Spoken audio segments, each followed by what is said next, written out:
Hi, everyone. I am thrilled for you to check out this episode of Educause Shop Talk. In line with some of the discussions that we've been having about the latest technology and AI, in this one, Jenay and I talk about wearable technologies and how they can be used inside and outside of the classroom.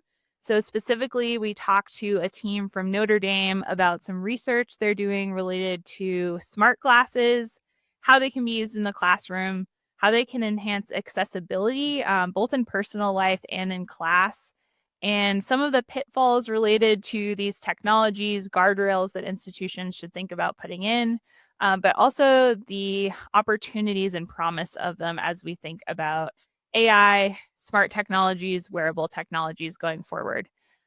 We had a really powerful student perspective in this one from a student who's using the smart glasses for accessibility and the ways that it's really improved her life.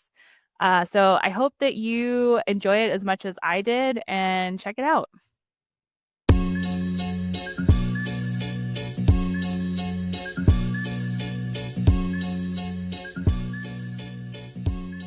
Hello, everyone, and welcome to Educause Shop Talk.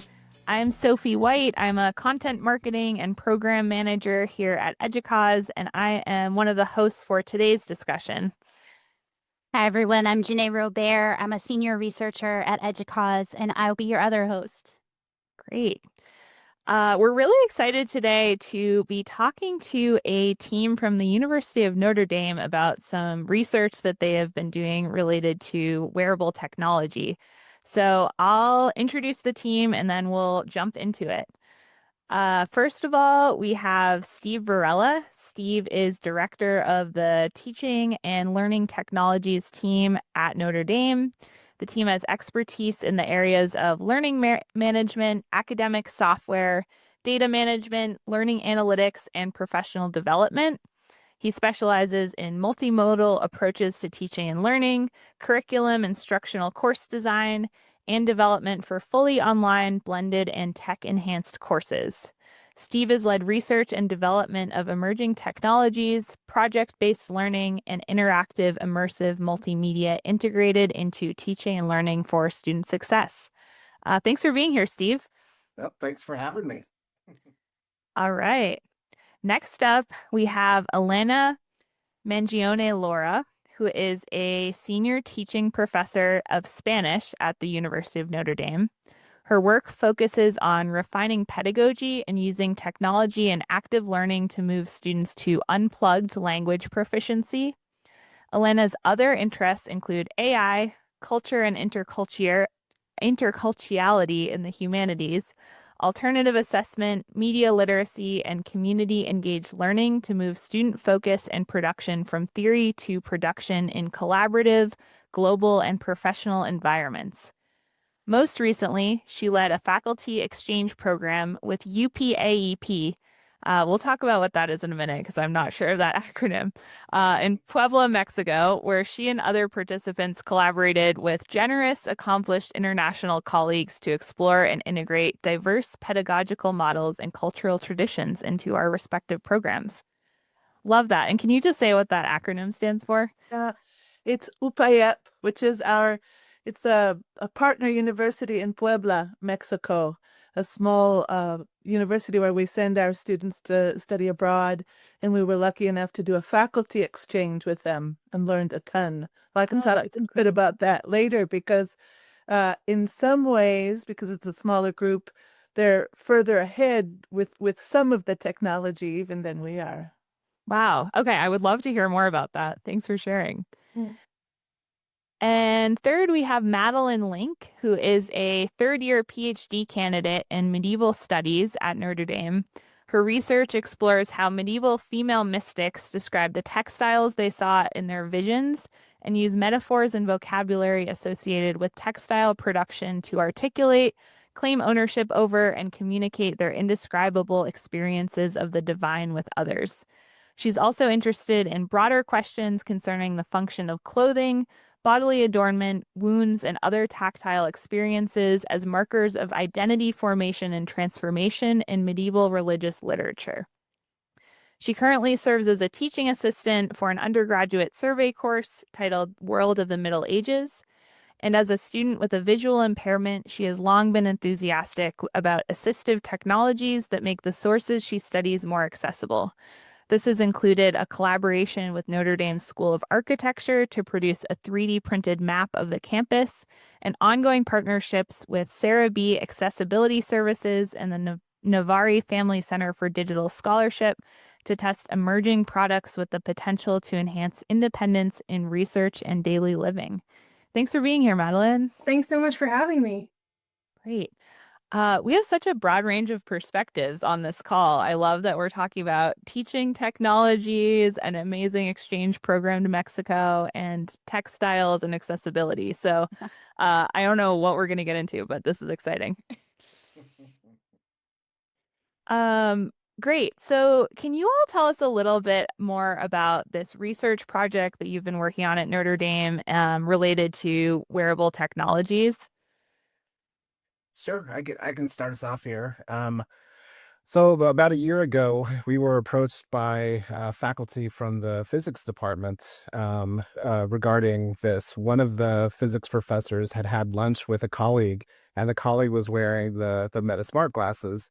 And in the process of their conversation and showing the functionality from one to another, it led to some concern from the one of the faculty members regarding their labs and academic integrity and things like that.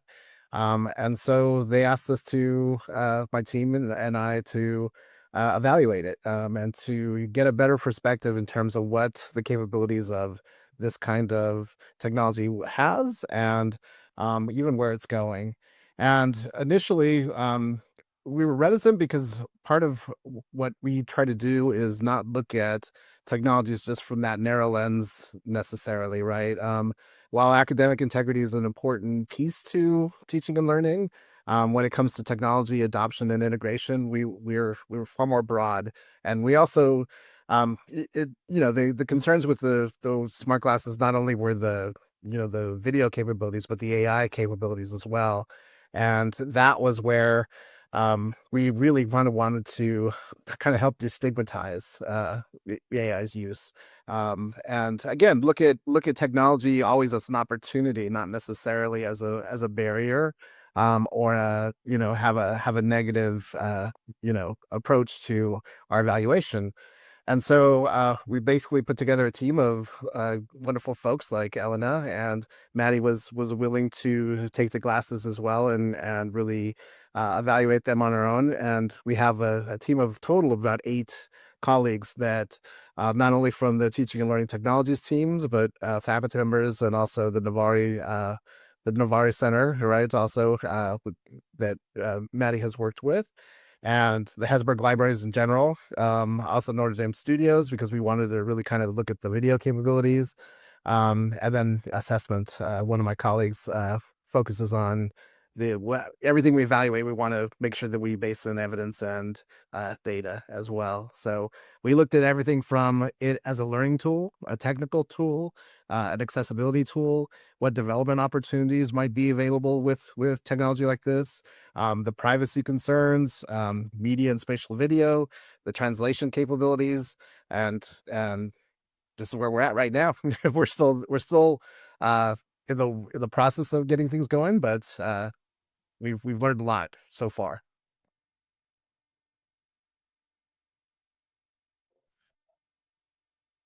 I can jump in, but actually, I'm really interested to hear about what Maddie has to say. Sure, yeah. So I was asked by our colleague Adam in the Navari Center if I would be willing to explore using the glasses as someone living with a visual impairment, both in daily life and in my research work as a graduate student here at the university. I had learned about them because a number of people in the blind and low vision community have been really excited about the potential in this product. And so I was really grateful and honored for the opportunity to be able to borrow a pair and explore how they might function in my life. Um, I have been really impressed with how they function within the home for me. So I've used them to identify ingredients for cooking, medicine, mail, all things that I can't see on my own.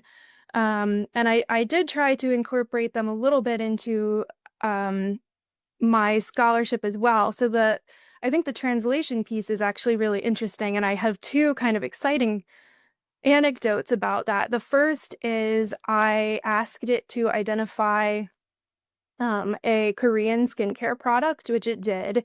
And then I asked it to translate the instructions from Korean into English, which it did well enough for me to follow and know how to apply the product, which I just thought was so cool. And then the other thing that I asked it to do, I'm a medievalist, so I have a lot of books in various languages. So I tested it with a book in Latin, which is the primary language that I work with. And it summarized the page in Latin and produced a pretty accurate summary in English of what was in front of me on the page. So really exciting. I'm still trying to figure out how to get it to actually capture the text in its entirety so that I can be working with the actual text and not just the summary. But I've been really impressed by the translation, as well as the ability to identify kind of products around my home. That's really cool. And I can build on what Maddie's been talking about. I have been testing it intentionally as a translation tool and as a teaching and learning tool because I think what you captured from Steve's sort of introduction is that one thing that I really appreciate about Steve's team is that of course, there are nefarious ways to use various technologies, and of course, we have to be aware of those things um, and decide what our intentions are and how to make sure that those intentions are realized as far as teaching and learning goes. But there's also so much potential for it. And as a translation tool for live translation, I find that it's still a bit clunky. But as Steve says, it's as bad as it's ever going to be. It's just going to get better. So I will be interested to see how they solve for the output. So if I'm listening to somebody and they're speaking to me in one of the Romance languages, which are French, Spanish, Italian, and Portuguese, which are the languages that the glasses support right now, I may be able to understand, and that's fantastic if I'm trying to get around somewhere. Um, but it doesn't do anything for me as far as being able to respond. So you kind of feel like you've climbed up this fantastic mountain and then you have no way of getting down.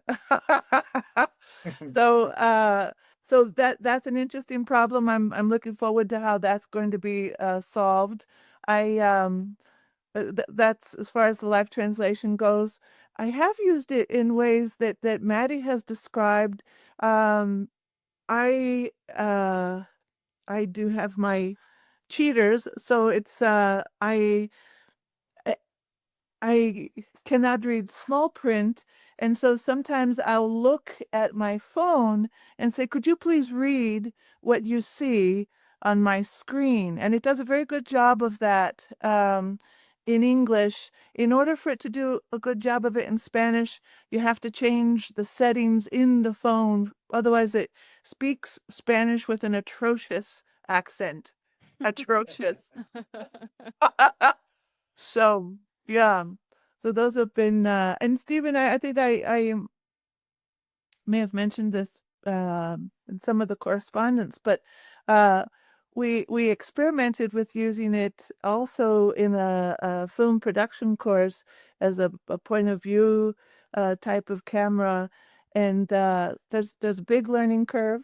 We see the potential, and but we don't have any finished products that we can share yet. That's also still in development, but it's kind of a neat thing. No worries. What were some of? Oh, go ahead, Jenay. Oh no, I was just gonna say I love that quote of it's as bad as it's gonna get. And I think that is so important to keep in mind with all of the AI technologies that we talk about. When people say this tool is useless because it can't do all these 10 things that I think it should be able to do. Well, yeah, I mean, it's its first try, it's gonna get better in the future. It's so important for us to keep that in mind because if we wait for the tools to evolve to that point where we think they should be, we've lost so much time in learning about them and being intentional about their integration, especially in higher ed. And you've brought up some of the concerns around there's privacy concerns, there's academic integrity concerns, there's all these things that we want to think about. So if we're waiting until that last minute when it's magically the thing that we want, we've lost, maybe years in some cases of exploring that intentionality behind implementation. But sorry, Sophie, I didn't mean to step on you there. Oh, no, go for it. Elena, did you want to add something? I was just going to add to, yes, thank you. I was just going to add to what Jenay was saying, something that's been really, really important. I think Steve and Maddie would agree that in terms of learning about it, Jenay, but also steering it. So having a voice in Yeah. how it's developed. I think that's really important. Having multiple voices and multiple perspectives.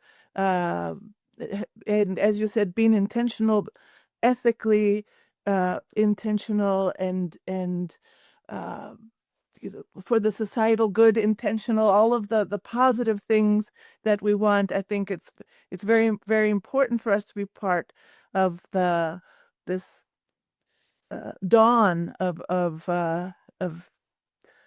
this kind of technology, because I think that it is going to allow us to avoid some of the pitfalls of past technologies. Like, I wonder if we'd had a little perspective and other voices, if modern cities would have developed the way they did around the automobile, privileging the automobile over bicyclists or walkers. And so having people like Maddie who can talk about why this is going to be an essential part of, and how it can be an essential part, that is just so important.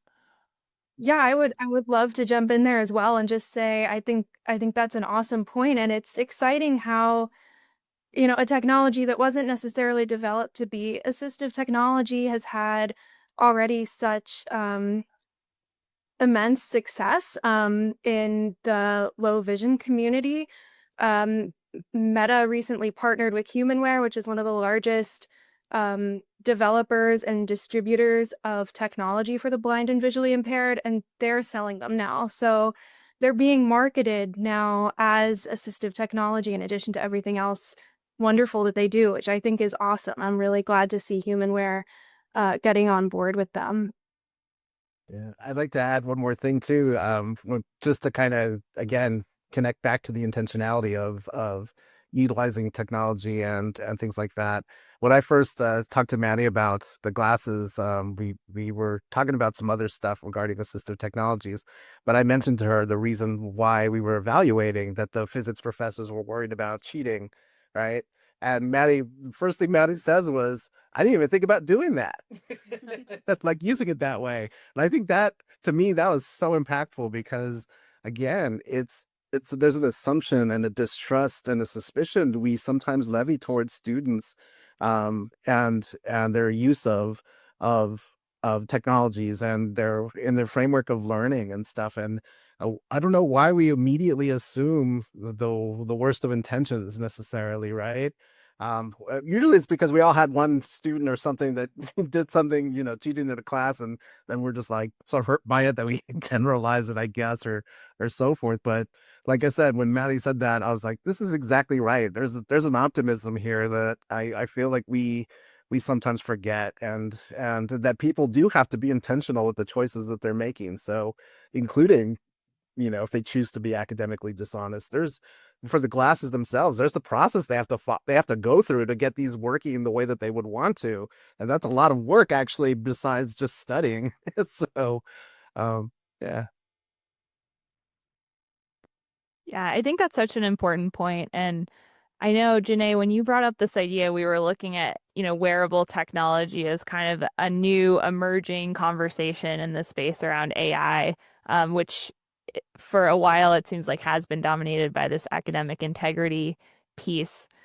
And I'm curious, I feel like this has so much potential as we've been talking about in terms of different teaching and learning applications and accessibility.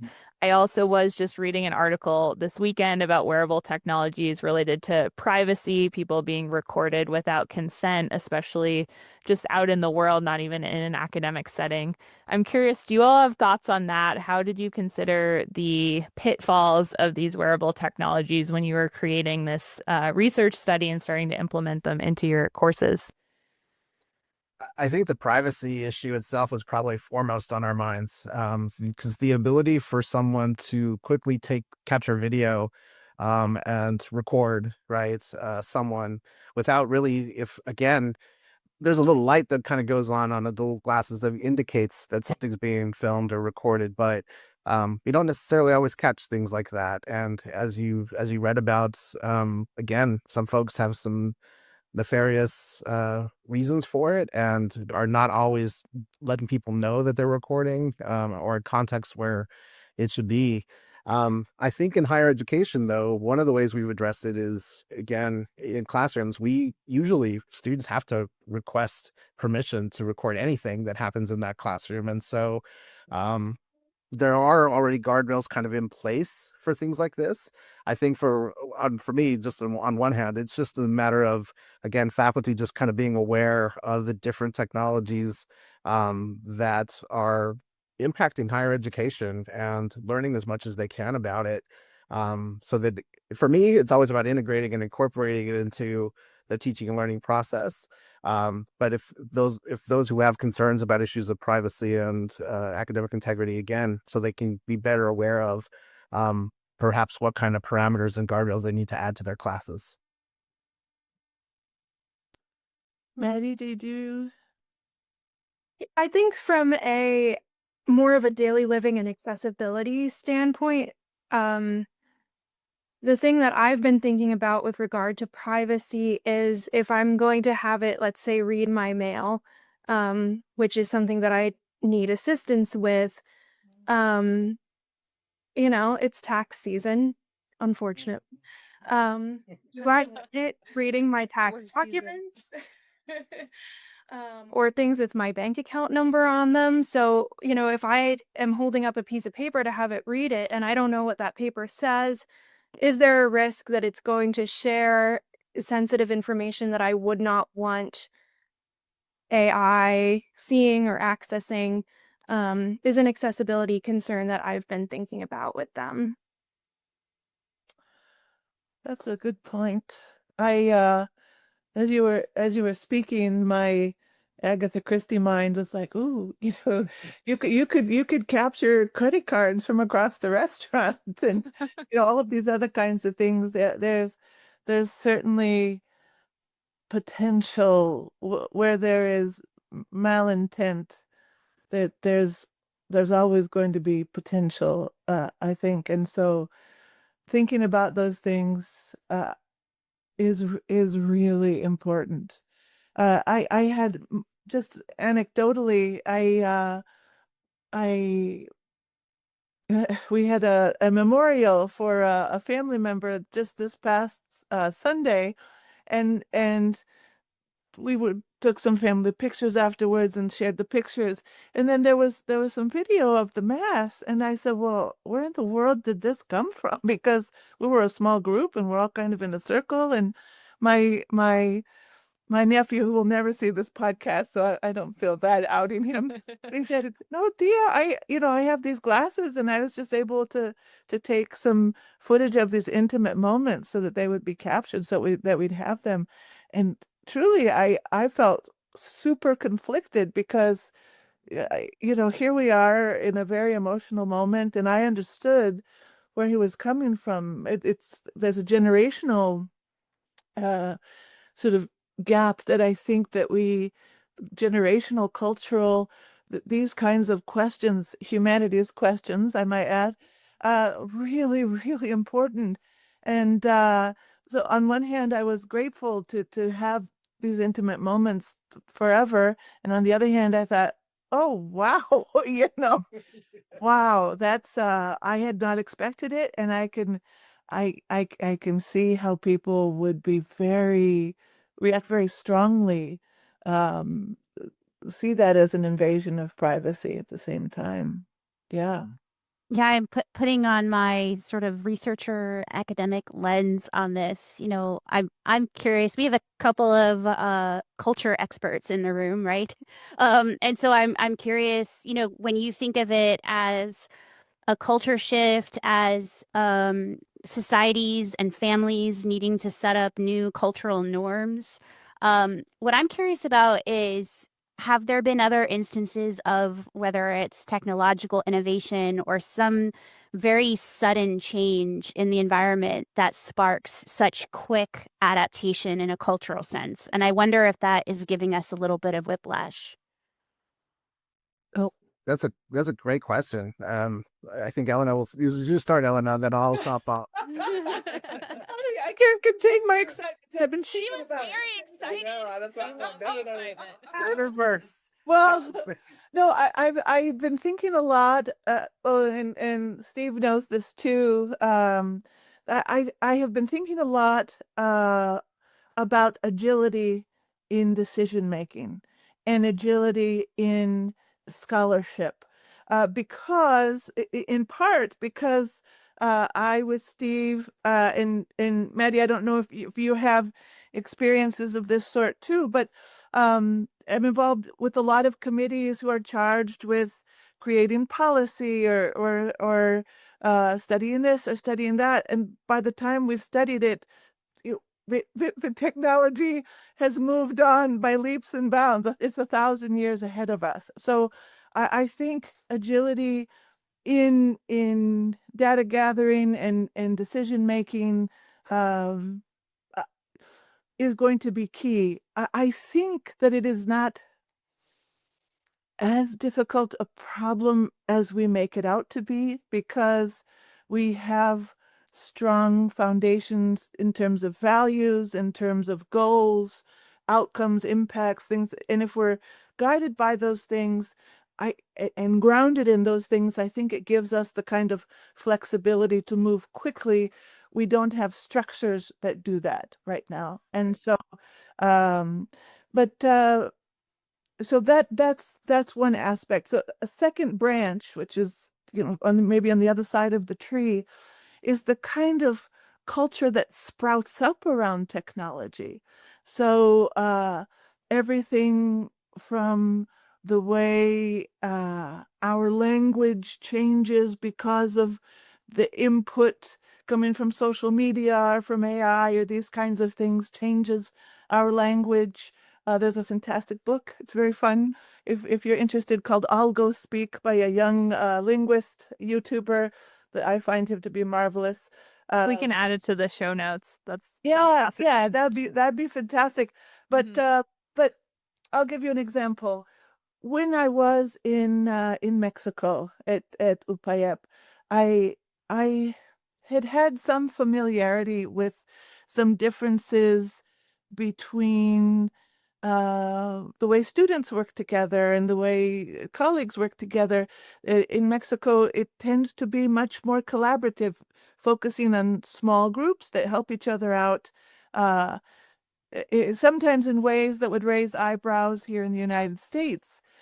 And tech is it the way I perceived it to be accepted as another uh, sort of group member that helps move the group forward. And I just from reading, because I don't have a lot of personal experience with that, but I have read that in Africa as well, and Africa is a continent, and I don't want to. There's so much, country by country, community by community, but uh, articles that I have read that talk about the use of AI and other technology in some African countries also point to that total embracing of this is a tool that we must use if we're not to fall further behind. I think that's going to be just as a parenthesis, a huge question that we need to look at the haves and have-nots as well as we go. I think we struggle with, as an institution, the institutions of higher learning, I should say, struggle with change and meeting the evolution of our students. I think where a lot of folks are struggling with AI or things like wearable technology is that the technology is moving with such expediency, to your point, right? And the paradigms that we have currently in higher education don't evolve as quickly. And so feels very existential for a lot of folks, like, and a lot of ambiguity and uncertainty in terms of how they're supposed to teach or how they're supposed to be now, how they're supposed to learn. At the same time, I always feel like teaching should always be iterative, right? We should never really kind of say this is the only way that we can teach a class or experience a class or anything else like that. Sometimes I feel like we kind of lose that idea of we build a class and it takes a lot of work. Don't get me wrong, I know it does, right? In terms of everything from the learning outcomes to the assignments and the assessments and everything else like that. And so having to rethink that again every semester can seem kind of daunting, but I think technology gives us an opportunity to try things off little by little until we continue to iterate every semester. I always think it's always should be the students in mind to begin with anyway, and how they're consuming information, how they're experiencing it. And sometimes it's helpful, obviously, because I have two kids, and one's 15 and he's completely immersed in everything from gaming to AI to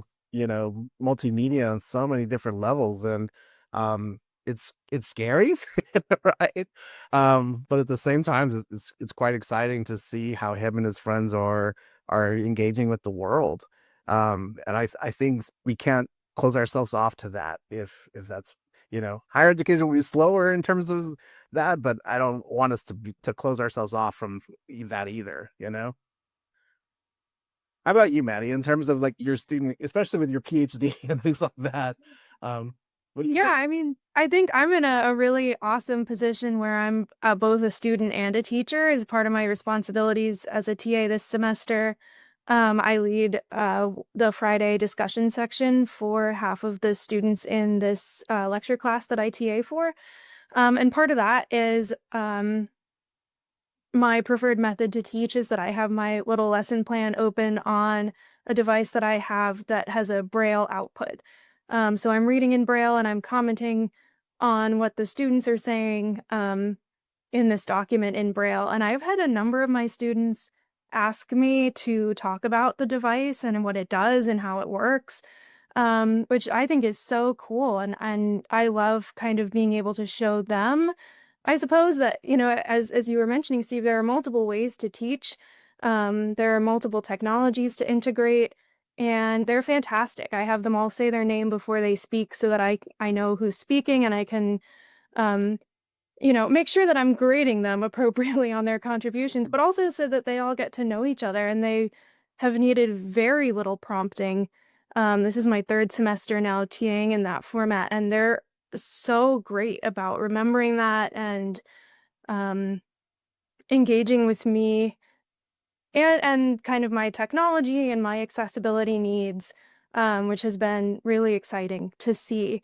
As a student, I think what I am really excited about with the glasses is the opportunity to navigate our really vast reference collection with a little more expedience than I currently have. And I think there's a learning curve around that. So what I would like to be able to do is have the glasses um, capture text and then convert it or paste it into a document that would be in a format that my Braille reader device would be able to use.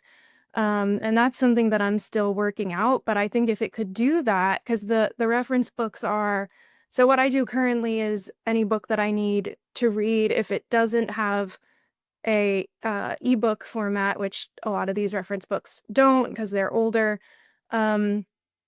is that somebody in our accessibility services team will scan the book and use an OCR software to edit the scan and make sure that it's all correct, that the scan has been captured correctly, and then I'm able to access it as a Word doc, which is awesome when the book is 200 pages and printed, in relatively recent times.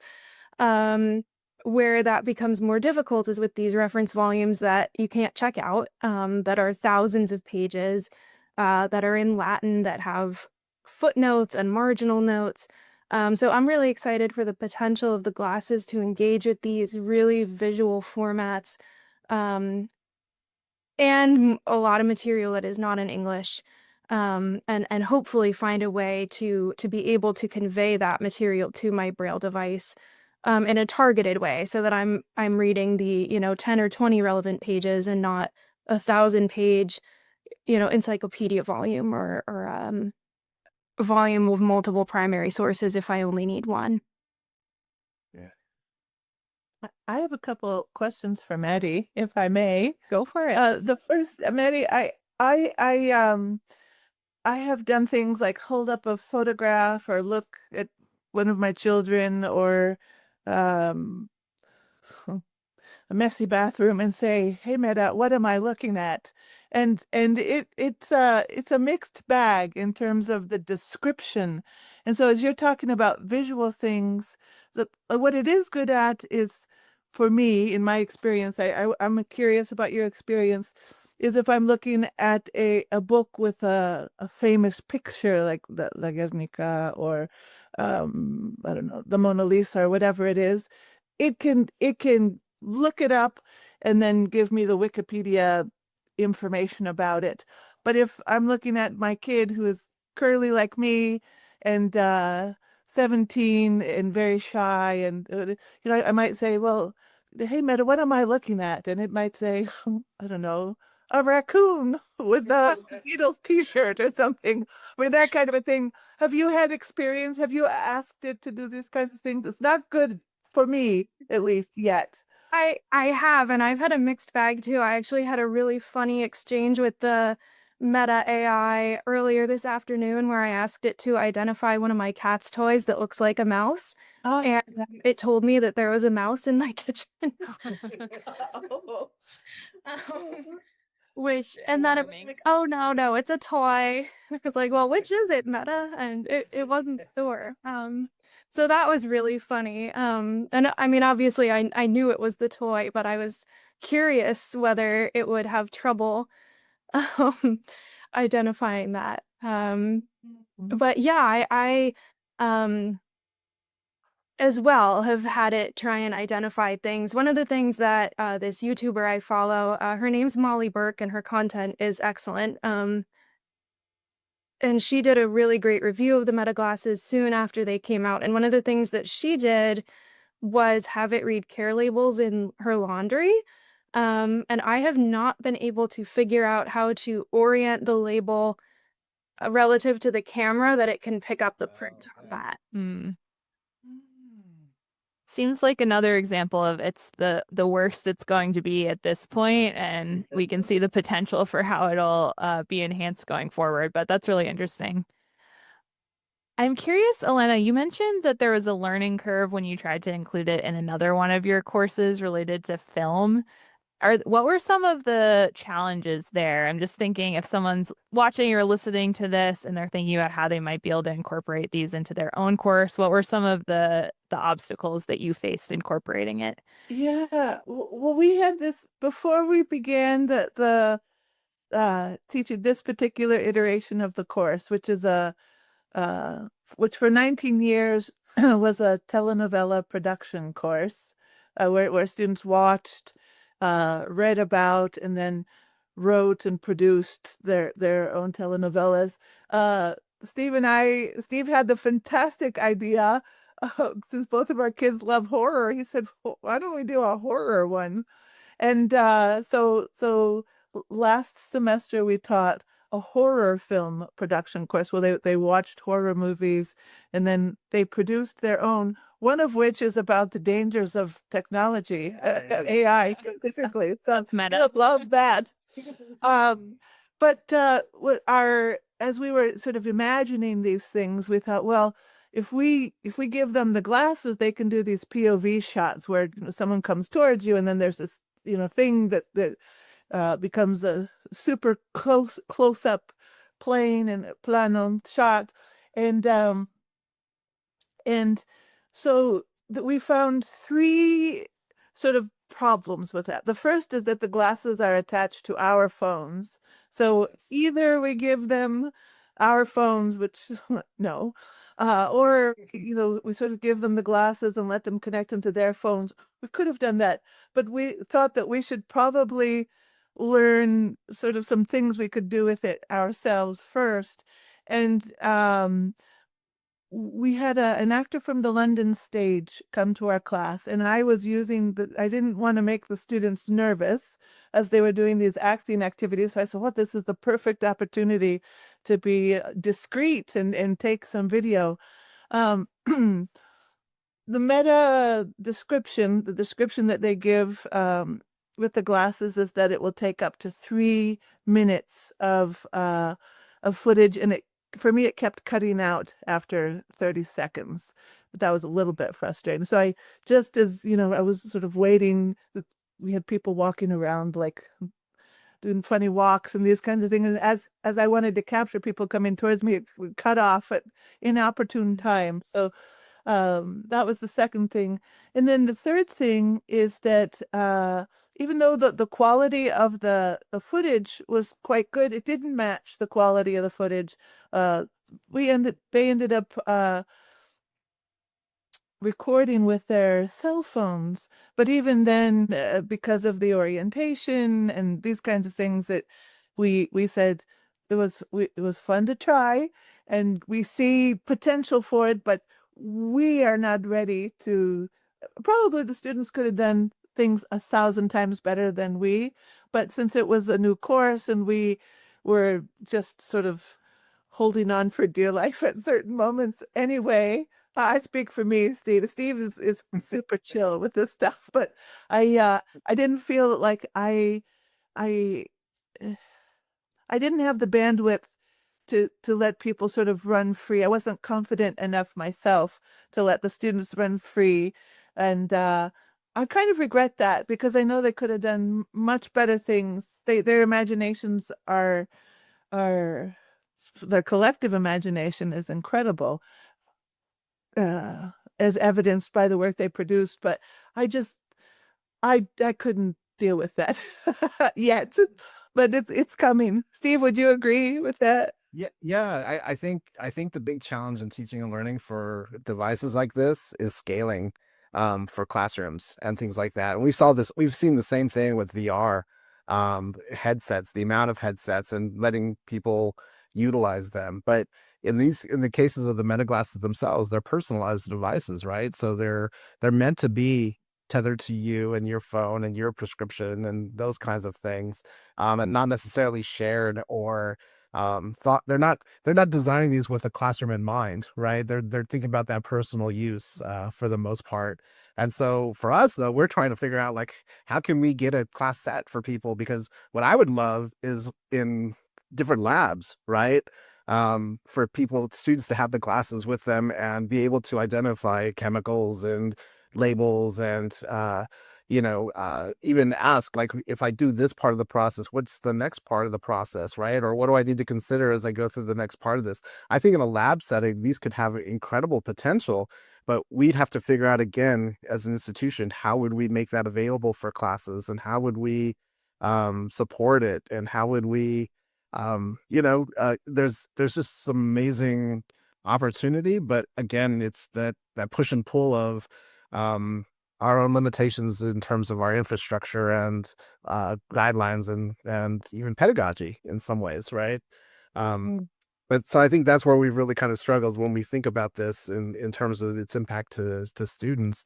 Um, I think there's probably more opportunity currently with the accessibility aspect of things, because I can see us buying sets of these for our accessibility center, right, for Sarah Bay, and for students to be able to check them out and use them for an entire semester and utilize them that way for their own personal use. I think that's something that can be done in the immediacy as an opportunity. I think we still have a long way to go to think about it in terms of kind of the direct classroom experience.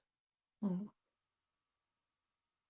I'm just so glad that you're doing this work and you're sharing it with people, because I know, right, 3-ish years ago when we started, ChatGPT really exploded and people started asking, what are the implications for accessibility? How can we use this for accessibility? And there weren't a lot of great answers right away. Right. So now that we're starting to see some of these practical applications, I'm just so excited by it. And I'm also excited by how early, as we mentioned before, the technology is not where we really want it to be or need it to be yet. But the fact that you're investigating this so early, I think it'll give so much important information to the community as other institutions start to think about how this adoption should look. And I just keep coming back to that idea of intentionality, and being planful and strategic. And yeah, we don't have the privacy piece figured out yet, but yet is the key word there. That is totally possible for us as a community to talk through and figure out where we want to go with that. There's a lot of digital technologies that have pretty difficult privacy implications, and we navigate those in other situations, right? And so I think what I hope listeners or people who watch on YouTube, whatever, wherever you're seeing this or hearing this, that I hope people take away this idea that we can be play an active role in the future of these technologies, but that requires the active part, and now is the time to get involved. I think that's such a great point, Jenay. And just we're getting to the end of the time we have. So I'd love to just hear you all are a pioneer in this space. And I know a lot of institutions are keeping an eye on wearable technologies. Can you just share some advice for other higher ed institutions who might be thinking about a program related to wearable technologies, either academic or otherwise, what they should think about as they get started? Yeah, I'll start off, and I first have to just express my appreciation not only to you all for letting us talk about this and the work we've done so far, but folks like Elena and Maddie and the rest of the team that has done this. I think that's one of the starting points for institutions is um, start early, explore, evaluate, assess. Right. Before we start putting in blanket policies and just saying no, no, no, or we need to consider context and we need to think about opportunity. And I think primarily be truly student centered, right? And how they're interacting with the world.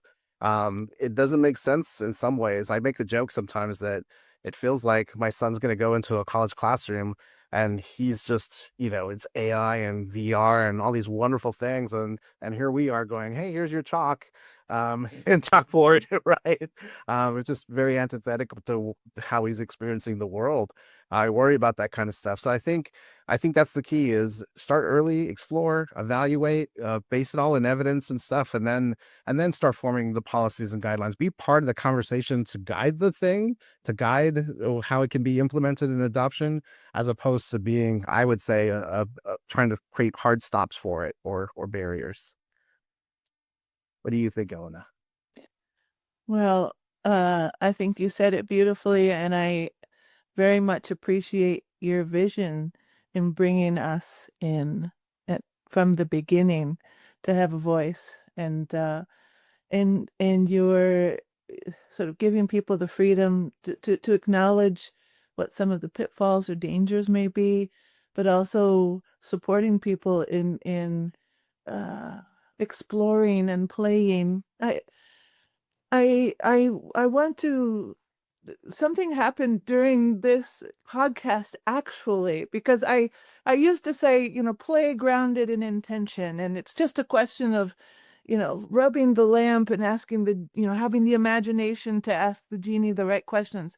But actually, having Maddie on this call has changed things for me, because it's not I don't remember enough that it's not just a question of play, that the impact is so deep and so important. And I really appreciate that. So I want to thank Maddie for having been part of this and for sharing your stories and your uses, because I feel change. My perspective has changed, and a note that I made to myself earlier. I wonder if your students' perspectives about technology change because of your modeling, not just what it can do, but what it must do. Yeah, thank you so much. And thank you for allowing me to be part of the team that tested these. And I think in terms of other institutions thinking about them, I think as we've been saying about intentionality, um, intention can range from doing something dishonest and potentially invasive to being able to have some real autonomy as somebody with a visual impairment, for example, to something as simple as, hey, I need to check a reference in one of our reference books, and I can do that myself. Or, hey, I'm at a restaurant and I don't need somebody to read the menu to me 10 times because I don't remember what's on it and I can't make a decision.